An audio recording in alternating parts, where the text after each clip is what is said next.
Hello friends, I am Priya and welcome back to my YouTube channel. How are you guys? I hope you all are doing great.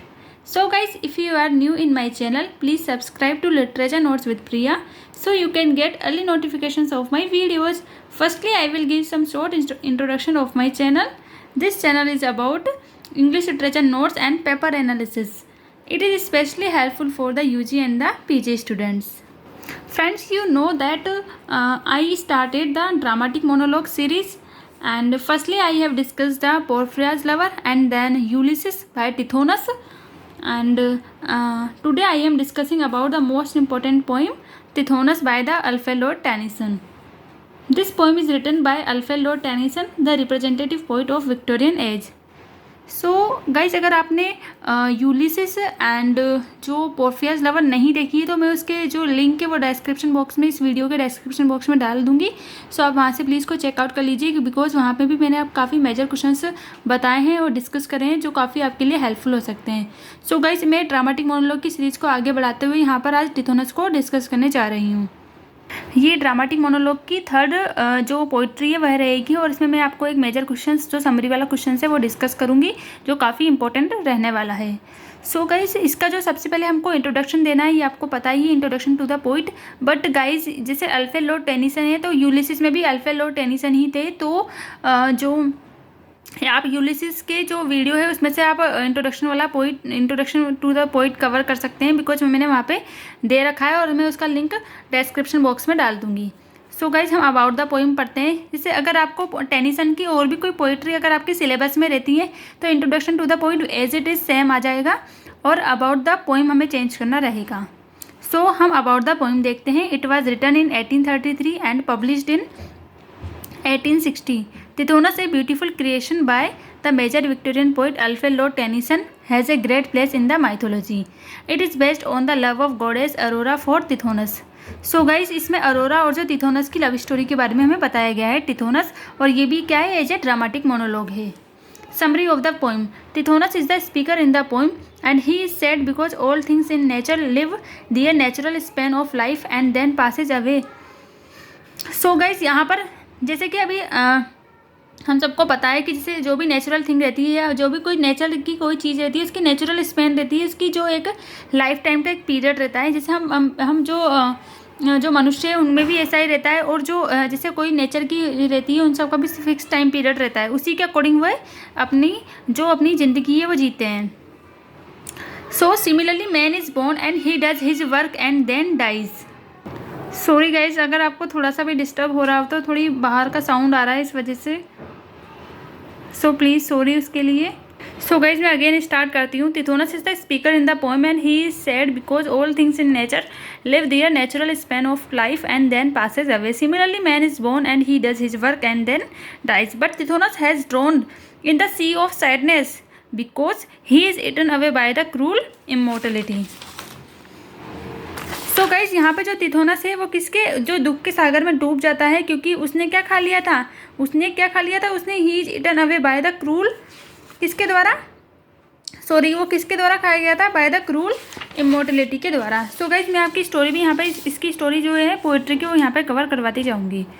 He feels drawing up in the Aurora's arms while growing older and weaker hour by hour. So guys वो कैसा feel करता है, मुरझाया हुआ और किसकी बाहों में, अरोरा की बाहों में, while growing older and weaker are. ठीक है.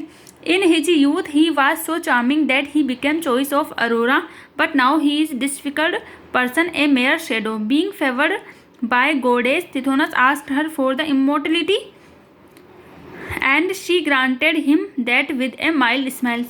So guys यहाँ पे जो तिथोनस है उसने जो गोडेस अरोरा है उससे एक बून मांगा था, एक वरदान मांगा था. क्या का मांगा था, इमोर्टलिटी यानी अमरता का, कि वह हमेशा अमर रहे, मतलब कभी भी नहीं मरेगा. बट गाइस यहाँ पे एक माइनस पॉइंट रहता है, वो मैं आपको आगे बताऊंगी कि उसने क्या चीज़ नहीं मांगी और उसके लिए ये काफ़ी जो रिग्रेटफुल रहता है. The poet presents the beautiful sight at dawn as Aurora's appears with her reddening cheeks through the darkness.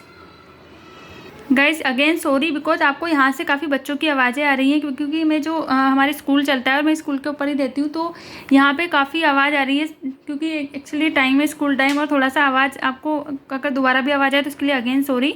मैं दोबारा स्टार्ट करती हूँ। The poet presents a beautiful sight at dawn as Aurora's appears with her reddening cheeks through the darkness, and he tells Aurora that she ever grows beautiful in silence and then go away before giving any answer, and still her tears are on his cheeks.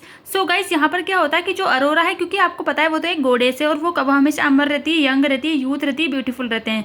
So guys Arora भी as it as गोडेस है और वो भी ऐसी ही रहती है, और हमेशा वो कैसी होती जाती है, ब्यूटीफुल होती जाती है साइलेंस में। और वो जो टिथोना से अगर उससे कुछ पूछता है तो वो कुछ भी जवाब नहीं देती है, पर लेकिन वो वहाँ से गुजर जाती है। लेकिन उसके हमेशा चीख पे क्या रहते हैं, आंसू रहते हैं, क्योंकि वो भी उसको ऐसा नहीं देख सकती, बिकॉज वो भी उसका लव है और वो उसको ऐसे नहीं देख सकती, क्योंकि वो बिल्कुल ही बूढ़ा हो चुका है और मतलब उसको काफ़ी दुख होता है अंदर से, पर वो कुछ भी नहीं कर सकती क्योंकि वो अपना वरदान वापस नहीं ले सकती है। It is because she can't take her award back, and there was a time when he used to enjoy the beautiful sight of Arora, but now being all that glory can't arouse her passion arouse passion in him. It will be his never ending state of miserable old age.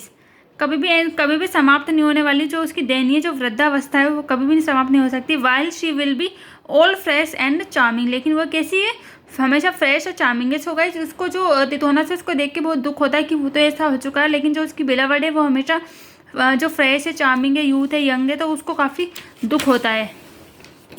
सो अब हम एक और point डालेंगे यहाँ पे, as a dramatic monologue. अगर guys हमारा जो कोई भी ड्रामेटिक मोनोलॉग है, जैसे ये तो मैंने आपको बता दिया पोर्फिरियाज लवर, यूलिसिस है और हमारा टिथोना से, ये तो हमें पता ही है। लेकिन अगर इसके अलावा भी अगर आपकी कोर्स में कोई भी ड्रामेटिक मोनोलॉग है तो समरी के बाद गाइस ये कंपलसरी हमारा हेडिंग है एज ए ड्रामेटिक मोनोलॉग, और ये हमें डालना ही है। इसमें हमें जो स्पीकर के बारे में बताना है और जो लिसनर के बारे में बताना है, ये काफ़ी कंपलसरी हो जाता है यहाँ पे बताना, और ये ड्रामेटिक मोनोलॉग का आपको हेडिंग डालना ही पड़ेगा। So this poem is also in the form of a dramatic monologue like Ulysses. The speaker in the poem is Tithonus. कौन है इसका स्पीकर? तिथोनस है। He narrates his pathetic condition to Aurora. He got the boon of immortality. यहाँ तक मैंने आपको बता दिया था, लेकिन क्या इसका माइनस पॉइंट है, but he did not demand the boon of youth and beauty. So यहाँ पे क्या होता है गाइज कि उसने इमोर्टलिटी का जो बून मांग लिया, मतलब वो अमर तो हो गया, लेकिन उसने यूँ नहीं मांगा, ये वाला वरदान नहीं मांगा कि वो हमेशा यूथ भी रहेगा और ब्यूटी भी रहेगा। मतलब वो अमर तो हो गया, लेकिन किसके साथ हुआ है, किस कंडीशन के साथ, कि वो बूढ़ा भी होता जा रहा है। जैसे ओल्ड एज में हो जाते हैं ना, अब वो मान लो कि 100-200 साल का हो गया, तो आप इमेजिन कर सकते हो अभी 80 साल के लोग ही कितने बूढ़े हो जाते हैं, तो वो कितना ज़्यादा ऐसा हो गया होगा वो, और वो उसको मतलब इसकी खुद को ही वो इसकी स्थिति नहीं देखी जा रही खुद को। सो the character of Tithonus is an imposing character. Now he becomes aware that it is not profitable to go against God's will. So guys यहाँ पे हमें कभी भी गॉड्स के विल के अकॉर्डिंग जो उसके अगेंस्ट नहीं जाना चाहिए, अकॉर्डिंग टू हमें गॉड्स विल ही काम करने चाहिए, बिकॉज गॉड ने हमें मतलब कुछ ना कुछ सोच कर ही जो ऐसा रूप दिया है और ये दिया है, तो हमें इसके अगेंस्ट नहीं जाना चाहिए कि हमें हमेशा अमर रहना है, ये रहना है। क्योंकि अब आप देख ही सकते हो, क्योंकि जो तिथोनस का क्या हाल हुआ है, वो उसने वो वाला वरदान नहीं मांगा, अब वो अमर तो हो गया, इससे अच्छा तो वो पहले ही मर जाता, उसको बार बार यही फील होता है। सो गाइज आज के हमने समरी कवर करी है टिथोनस की। कोई भी डाउट हो तो आप कमेंट बॉक्स में मुझे बता दीजिएगा, और यूलिसिस एंड द पोर्फियस लवर का जो मेजर क्वेश्चन है उसको मैं जो डिस्क्रिप्शन बॉक्स में लिंक डाल दूंगी, आप उसको भी चेकआउट कर लीजिएगा गाइस। इसके साथ साथ ही मैंने पेपर एनालिसिस के वीडियोस भी बना रखे हैं, अगर आपने उनको भी नहीं देखा है तो प्लीज़ चेक कर लीजिए, और अगर आप नए हैं तो प्लीज़ चैनल को सब्सक्राइब कर लीजिए। और गाइस आप सब्सक्राइब कर लीजिएगा क्योंकि जो अगर आप जो मेरी नोटिफिकेशन है वीडियोज़ के, वो आपको जल्दी से जल्दी पहुँच जाएंगे। और ऐसा नहीं है कोई चीज़ आपके सिलेबस में आज नहीं है तो कल ना कल आपके इंक्लूड हो ही जाएगी, और अपने फ्रेंड्स के साथ शेयर कीजिए वीडियोस को। सो वीडियो अच्छी लगी तो लाइक करें, शेयर करें, सब्सक्राइब करें। Okay guys, bye bye, take care.